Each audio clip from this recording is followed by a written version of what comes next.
దివ్యాంగ సోదరి సోదరులకు దివ్యాంగ మిత్రులకు హృదయపూర్వక నమస్కారాలు. మన పింఛన్లు విషయంలో మనం విజయం సాధించాం. అనేకంటే చంద్రబాబు గారి హృదయం వెన్నపూస లాంటిది అని ఈ సందర్భంగా మనకు అర్థమైంది.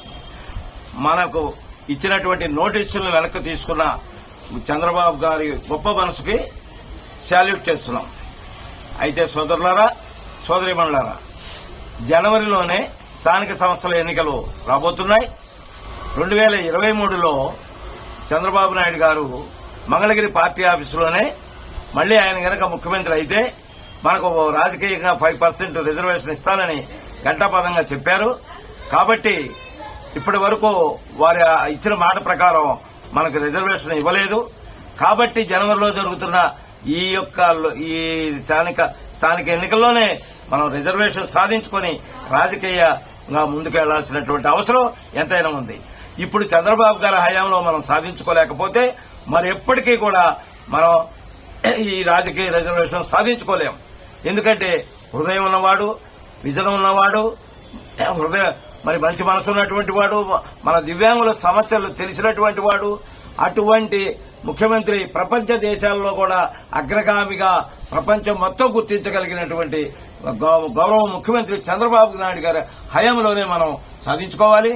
దానికి రేపు సోమవారం ఈ నెల 8వ తారీఖు సోమవారం ఉదయం 10 గంటలకు మన వాళ్ళందరూ కూడా తమ భేదాలు వీడి అది ఆ సంఘం ఈ సంఘం అనుకోకుండా అందరూ కూడా విజయవాడ కలెక్టర్ ఆఫీస్కి రావాల్సిందిగా ఈ సందర్భంగా కోరుతున్నాం. ఆ రోజు కలెక్టర్ గారికి మనం వినతి పత్రం ఇస్తాం. తప్పనిసరిగా ఈ స్థానిక సంస్థల ఎన్నికల్లో దివ్యాంగులకు 5% రాజకీయ రిజర్వేషన్ ఇవ్వమని కలెక్టర్ గారి ద్వారా చంద్రబాబు గారి దగ్గరికి వెళుతుంది, ప్రభుత్వం దృష్టికి వెళుతుంది. కాబట్టి మనకు ఇంటికి అప్లికేషన్ పెట్టుకున్న వాళ్ళందరూ, అట్లాగే మరి ఏమైనా చెవిటి మిషన్లు కావాలన్నా, ట్రై సైకిల్స్ కావాలన్నా, వీల్ చైర్స్ కావాలన్నా, మరి బ్యాటరీ వీల్ చైర్ కావాలన్నా, 3 వీలర్ వెహికల్ కావాలన్నా, అటువంటి వాళ్ళందరూ కూడా రేపు సోమవారం కలెక్టర్ ఆఫీసులో మళ్లీ అప్లికేషన్ పెట్టుకోవాల్సిందిగా కోరుతున్నా. ఇంటికి ఇప్పటి వరకు ఎవరైనా అప్లికేషన్ పెట్టుకోకపోతే వాళ్ళు కూడా వచ్చి ఇంటికి అప్లికేషన్ పెట్టుకోవాల్సిందిగా కోరుతున్నా. ఇప్పుడు మన దగ్గర తక్షణ కర్తవ్యం మనమందరం ఏకమై, మనమందరం ఒక్కటిగా ఉండి, మనమందరం ఒకే గళంతో ఈ స్థానిక సంస్థల ఎన్నికల్లో మనం 5% రాజకీయ రిజర్వేషన్ సాధించుకు తీరాలి. కాబట్టి ఈ అవకాశాన్ని మనమందరం సద్వినియోగం చేసుకుందాం. మనం పోరాటం చేద్దాం, మనం ర్యాలీలు చేద్దాం, అవసరమైతే మనం రిలే నిరాహార దీక్షలు చేద్దాం.